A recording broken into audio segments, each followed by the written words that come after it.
Hey everybody, it's me, Angela Walters. Welcome to this week's live chat. It's been a few weeks and I was like, oh my gosh, I don't know if I'm going to remember how to do this, but hopefully you can see me and hear me and hopefully you are having a great summer so far. Normally, I go live every Thursday at 3 p.m. to talk about something quilting related, but if you've logged on the last 3 weeks, you might have noticed I haven't been around. I actually have been out of town.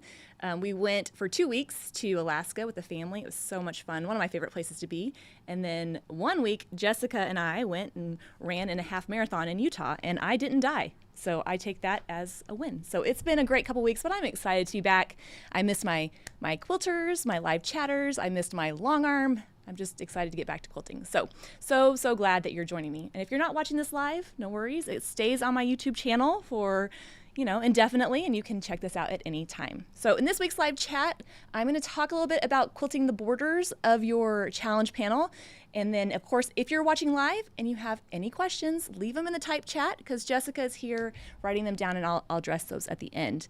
It was kind of funny how the whole vacation worked out because it was like we finished up the challenge and then I was gone. Like Thursday, the challenge was over and we were on a plane on Sunday. So it was kind of like a wrap up and then over. But I didn't get a chance to really talk about the borders. So I'm going to give some ideas for quilting the borders, the optional border for your panel, but also talk more broadly about how to quilt or how to pick out designs for busier prints and fabrics.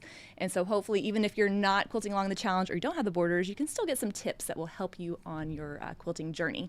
So let's go to our little show and tell. For those of you that are like, what is she even talking about? What is the challenge? We just wrapped up a whole video series on some of my favorite filler designs. And this was jam-packed with a lot of different designs. And we worked through a sampler to create this quilt. And as part of my video series or the challenges, I usually have an optional add-on border. So some of you may have purchased that. And we're going to talk about ideas, of course, how to quilt it. The thing about the borders, though, is I designed the border so that it was made of prints to add some interest to the quilt. For the quilting to show in the center, I wanted to make sure it was solid because I didn't want, I wanted to be able to see the quilting, but I wanted to add some interest. So the borders are actually prints. And so when you're dealing with fabrics or parts of your quilt that are a busier print, or something that you can't really see the quilting, it really does change how I approach that area. And so when you're looking at it, first of all, when I'm looking at a border of a quilt, I kind of ask myself, usually I talk to myself a little bit more if I've had a glass of quilting juice. I ask myself, how intricate is the center of the quilt? And that kind of gives me a gauge for how I like to quilt the borders. So my rule of thumb is the more interesting, the more intricate the center of the quilt, the more basic or easier I keep the quilting in the borders, and vice versa. If the quilt is fairly, I don't want to say basic, but bigger pieces, not so intricate. How about that? Not so intricate. I might do something a little bit more ornate in the borders. The idea being, we're really going to focus on one part and then do something easier in the rest. Well, the center of this quilt, if I do say so myself, is pretty intricate. If you quilted along with me, you have tons and tons of designs on there. So in the borders, I'm not going to spend a lot of time doing anything over the top or too crazy because I really want the focus to be in the center. But when we're going to see some practical examples of how you can quilt your borders, but let's talk about how I approach those busier prints. So it doesn't have to necessarily even be a focal print. Even sometimes tonal prints like batiks make it really difficult to see the quilting. And in general, if I can't see the quilting, I'm not going to do anything that's going to be difficult for me to do. I'm going to keep the quilting fairly simple in those busier prints. Now, you might be thinking, well, that seems obvious, but sometimes the prints are the most important part of the quilt. So it's kind of like to weigh what you want, the effects you want to get out of it. So in this particular quilt, I pulled together some snapshots of quilts I've quilted over the years, just to kind of give you something to think about. So in this particular one, this is from years ago. Unfortunately, I don't remember who pieced it or anything like that, but those batiks are really beautiful. They're rich, but they just kind of absorb the quilting. You really can't see a lot of the quilting. So when that's the case, I like to keep the design kind of quick and easy for me to quilt. It's all relative, right? So here you can see serpentine lines and continuous curve. For me, that's pretty easy to quilt. So I know that I can whip those out fairly quickly. I'm not going to do anything overly complex because you're not going to be able to see it anyway. But another thing I try to do when I'm dealing with prints, especially if those prints are one of my favorite things, I'm trying to keep the spacing between the lines consistent. Now, I know we've said this a lot during the fillers video series, keep the spacing the same, but here I want a nice consistent texture so that you see the beautiful prints, and then I'm going to put my effort or my more, intricate designs, such as that elongated swirl, in areas that you can actually see, such as the background. So this is the perfect opportunity to kind of give your brain a rest. If you're looking at your quilt and you've decided you're going to try something new in the backgrounds, like for instance, the elongated swirl, you might think, okay, this is difficult for me. Now I need a little bit of a break so my mind can relax too. So sometimes when we look at a quilt, I think we want to do difficult stuff over the whole thing. That can be stressful, and we don't want to be stressed out. We want to enjoy the quilting process. Now, we have seen this quilt before in the challenge in my live chats, but it's just a great example of the prints being the focal part of the quilt. So this is one that Tula Pink quilted, or pieced, I quilted, and obviously her prints are very important. That's the focal point of the quilt. I'm still going to keep the quilting fairly basic in those areas though, because first of all, you're not going to see it, but also I don't want to overshadow the beautiful prints. So whether it's a tonal batik or a really focal print, like with a girl with her hair right there, I'm still going to keep it fairly basic or simple, consistent texture. However, sometimes you'll deal with prints that are kind of in between. Maybe prints where you can quilt along the design that's in the fabric. And that's just such a fun way to highlight different elements that you want to show off. So this particular print was in the border. It was this beautiful scallop with a little teardrop in it. And I thought, oh, this will be fun to just quilt along the edges of the design. If you think about it, Tula Pink's already done all the difficult work. She's already designed the print. All I have to do is basically quilt along the lines. And so I still get that really kind of cool effect, bringing out that pretty part of the fabric. But the thing to remember is you don't have to quilt on every single line of everything in the fabric. I think sometimes when we look at a print, we're like, ooh, I want to show off this flower or a couple of these scallops. Sure, go ahead. Pull out those different elements that are easier to quilt around and then just do it all over in the rest. And you can see here in those scallops, I have some bunches of them that I've quilted along the lines, but then I did wishbones around the rest. And that just kind of, makes it, I guess, not overwhelming as I'm working my way through it. So some of those prints, you'll have the opportunity to quilt along the elements, and don't worry about keeping the lines perfectly on that. We're going for the overall gist of it. It's practically impossible to quilt along the line perfectly, but keeping it smooth, getting it close, and then again, just quilting along those elements that you want to show off. It's going to make it fun and easy. Now, sometimes I'm working with prints, especially if it's like a part of a more complex block. So this is a quilt that Tula pieced, and it was gorgeous, right? So let's talk about this thing. It's like a curved flying geese. I don't know how that happens. I don't know how it comes together. Truthfully, I don't really want to know because I don't want to do that, but I love to quilt it. But in that outer ray, we had a bunch of different tonal fabrics. The quilting shows up a little bit, but not too much. And ultimately, that's not really the most important part. To me, that little focal octopus in the center and that piecing is the most important part. So I use a lot of ribbon candy and wishbones. But one easy way just to kind of, I'll say, dress up your quilting or give it a slightly more custom look is to add some echoing.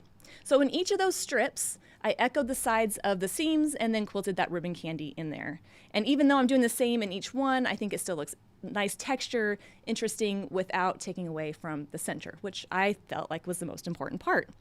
Now, I do want to stop here and say, really, the most important part of the quilt just depends on you. If I had pieced this, you can be sure that my flying geese wouldn't be so pretty. So I might not want to highlight those flying geese. Maybe I want to show off the different color shading in the background. So just, again, it depends on what you want to show off. But echoing some of your elements and filling it in with whatever design is quick and easy for you to quilt just gives it a little extra little touch. Now this particular quilt, especially when I do like the how do I quilt it trunk show or when I do lectures and stuff like that, I talk about how echoing is a great way to highlight parts of your block. But this particular quilt, the fabric wasn't necessarily the most important thing, so you can see that echoing around the gray, but in the prints, again, keeping the spacing consistent with those serpentine lines and doing something a little bit easier. Gorgeous prints, beautiful fabrics, but the design is too small to really go around and highlight anything. So keeping it nice and easy. Now, one thing I want to point out is in these pictures, because, I'm trying to show off my quilting, I've kind of edited it a little bit so you can see the quilting a little bit more. In real life, it's not going to be such a shaded example. So if you were to see this quilt just on a bed, the quilting wouldn't stand out as much as it does, even in this picture. But that kind of brings up one of the things, or one of the struggles that sometimes we face when you're working with busier fabrics. If the quilting blends in, it can be very difficult to see where you're at. It's kind of like the double-edged sword, right? You can't see the quilting, but you can't see the quilting. So one thing is try to just relax and know that if the lines cross over, nobody's going to be able to see it anyway. But whether you're on a sewing machine or a long arm, one thing that will help you when your thread matches that fabric is to go for a side light. So here, even just in this picture, having a light that's coming in from the side is going to cast that shadow so I can see where I'm at and know where I've been. On the long arm, that means I'm going to turn off my overhead light, and I have a window to the side of my machine. I'll even turn off my room lights, and so I just have that window shining in. On your sewing machine, it could be as easy as pulling a lamp over or covering up your overhead light. But that shadow is what's going to help us see where we've been. I know it seems counterintuitive. I can't see the thread, so let's turn off the light. But if you're struggling with that, you might find that helps give you a place to go. In this particular quilt, this was the Bjorn bear quilt that Tula put together. A lot of beautiful prints, but the prints, she was showing off her spirit animal collection. That was the most important part. But they were just beautiful tonal prints that I couldn't really quilt along in the elements. So again, that consistent texture, nice wavy lines, something that kind of blends in and lets you see the beautiful rich colors kind of come through. And then saving my more intricate quilting, my more over-the-top stuff for where you can see it. Now, I can't see you, but I'm assuming that some of you might be thinking, well, if I put all this intricate stuff around the print, won't that take away from that main element? And even though in the background I have that feather and I have swirls and pebbles, since the thread blends into the background, it just gives it nice texture, some interest, but I don't feel that it overwhelms or takes away from those adorable bears on the pattern. So again, when the fabric is tonal, I'm just keeping it nice and basic, something that's easy and quick for me to do. Now, one time I might veer from that is perhaps I want to learn a new design and I need a little bit of practice. That's a perfect opportunity. Practicing new designs in busier fabrics is great. You get the practice and all you see is the texture. So there is like kind of a caveat to that. Now, when I'm dealing with blocks that are a mix, right? There's some prints, there's some solids. I'm kind of looking at the overall block and kind of deciding what do I want to show off. And so this particular quilt was English paper pieced by Tula Pink. And I know it's kind of off kilter, but we have the two blocks. In the green one, you can see I've just did some echoing and kind of outlined some of those bananas because you could see them and they were kind of big enough that going around them wouldn't detract from anything. But in the other one next to it, I just did a continuous curved flower that goes from point to point. Something nice, something, fairly consistent, basic in that smaller print, that print that doesn't have any elements I can really go around. And so again, just kind of showing you the same block, two different examples. And again, I just feel like I need to say this, the light was shining from the side so that you can see the quilting. When you stand back and look at it in real life, it's not quite so drastic. And then kind of playing around with the quilting in the outer ring to create some different elements. So in that orange kind of yellow block, those triangles that have the yellow and pink, those are fussy cut strip fabrics. And I just thought that was pretty cool that she could fussy cut it and make it connect like that. I don't even know how that happens. So I decided to highlight that portion or that kind of interesting effect with the quilting. However, in the next block, it was just, some circles and some solids. So I just did some different kind of dot to dot quilting. I think it's so much fun on a quilt, especially if you have different blocks, especially when they're fun and bright fabrics like this, to try different elements within each block. It's just a great way to keep myself engaged and interested. It gives it a nice effect, but also doesn't take away from the beautiful prints and pattern that she put together. All right, another example, again, of the fabric being the most important thing, or the fabric being busier. If that's the case, keeping the quilting nice and consistent. So this is from my second book, In the Studio with Angela Walters. It's the pattern, smaller version. It's a very easy raw edge applique. You just basically iron on these wedges. And I decided, in those strips, again, there's that ribbon candy, the wishbone, just nice designs that are pretty consistent and pretty quick for me to quilt. Even though I'm alternating between different designs throughout these wedges, since the spacing is fairly consistent, I don't think it makes one wedge stand out more than the other. I don't think it necessarily hides the prints of the fabric. However, again, when I'm ready in the corners or where the fabric is a little bit more solid, where you can see the quilting, that's where I'm going to put my more effort into some different designs. But again, having the same thread color or a thread color that blends in will kind of keep that quilting from overwhelming the quilt. Last example of busier fabrics, and this kind of shows within blocks and background. This is the Tula Blooms quilt. This will be an episode of Midnight Quilter if I ever get it edited, but the kit is available now on my website. But we have this pretty soft, beautiful blocks, the cute little adorable flowers with the Tula True Colors fabric, but lots of background area, solid. So looking at this, you can probably already guess, I'm keeping the quilting fairly consistent in the blocks, nice and easy for me, and then just doing my interesting quilting in the background. Again, so just a tiny, another example of that. Don't feel like you can't combine designs or add pops of texture or different shapes in the backgrounds of your quilts. Again, as long as the thread blends in, as long as you're happy with it, it's going to be fine. So whether the solid or whether that print is the block, whether it's part of the block, whether it's a focal print or a blender, the rules for me are pretty much the same. Now, I do need to pause. I should have led with this. I'm only the expert of my opinion. As long as you like how it looks, that's all that matters. So I'm just sharing with you what I like to do. All right, let's zoom in on the borders and let's see some practical ideas. So we can see here's like a really kind of close-up section of the border. This border is only 4 inches wide. There's not a lot of room to do a whole lot of designs on it. And so I'm going to resort to my straight line, my dot-to-dot quilting, and my echoing.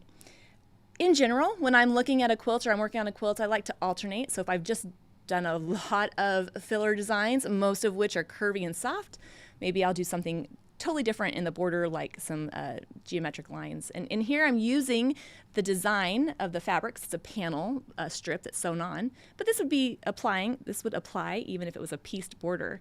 And so when I'm looking at my blocks, I'm looking for points that I can connect and to create a subtle look. So here I'm kind of looking at those chevrons of the different colors, and I'm imagining what happens if I touch the lower corner and then the center and work my way to the other side. Now, I've drawn this in red so that you can see it. Of course, I'm not going to use a red thread. A light gray or a light blue would look beautiful on here. And let's go here. And then from one, then I can travel along the edge and then repeat and keep adding those.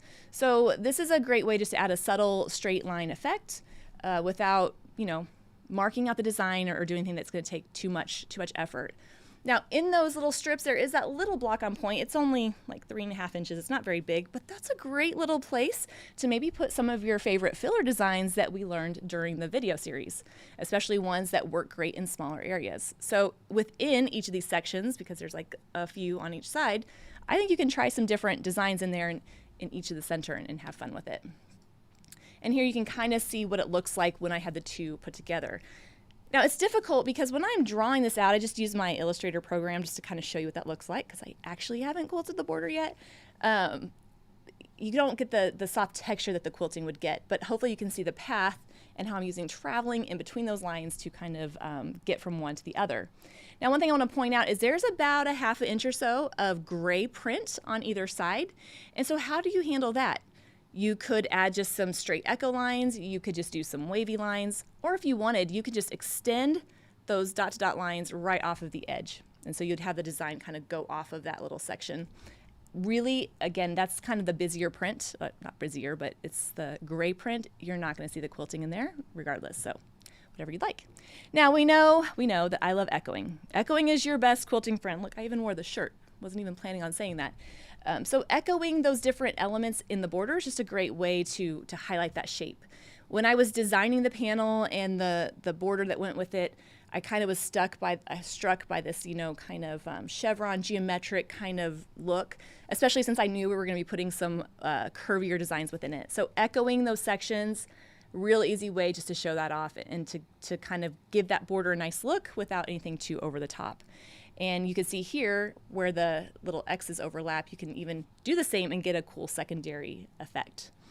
Ultimately, though, when you're looking at this border, it's not super huge, so there's not a lot of room to do a lot of stuff. And so sometimes that's not fun because, you want to do, over-the-top quilting, but ultimately sometimes you got to dial it back a bit. And here I've just done some echoing, and then I threw in a little bit of dot to dot, that diagonal line. So you can kind of combine the two effects and create your own kind of look. Now I know it's kind of like a quick overview, but all the work that you've put into the center or that panel or your quilt in the middle, that's where your effort is. So try something that's a little bit easier for you in that border, something that's going to be kind of relaxing, and that way, you know, you don't have to hate me the whole time that you're quilting.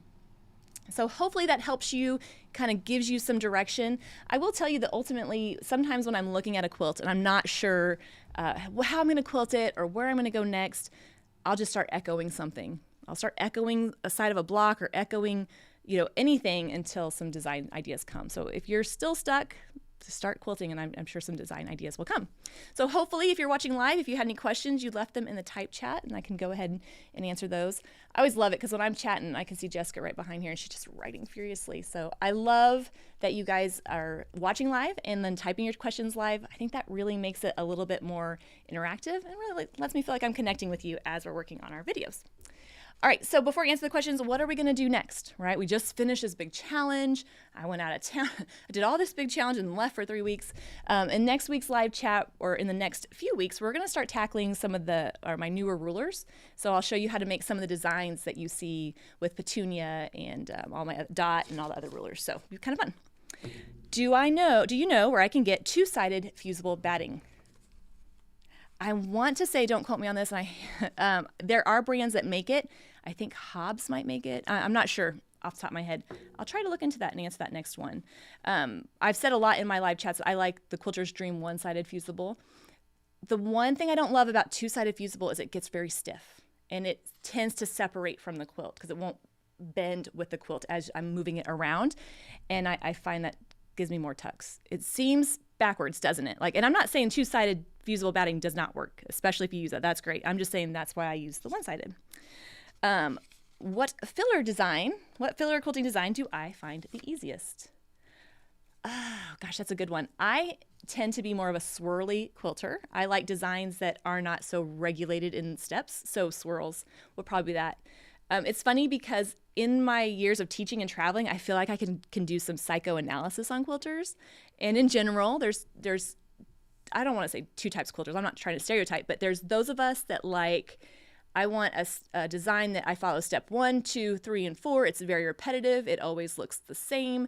So if that seems like something that would make you happy, if lists are your thing, geometric designs or designs that are very methodical, clamshells, things that are very repetitive.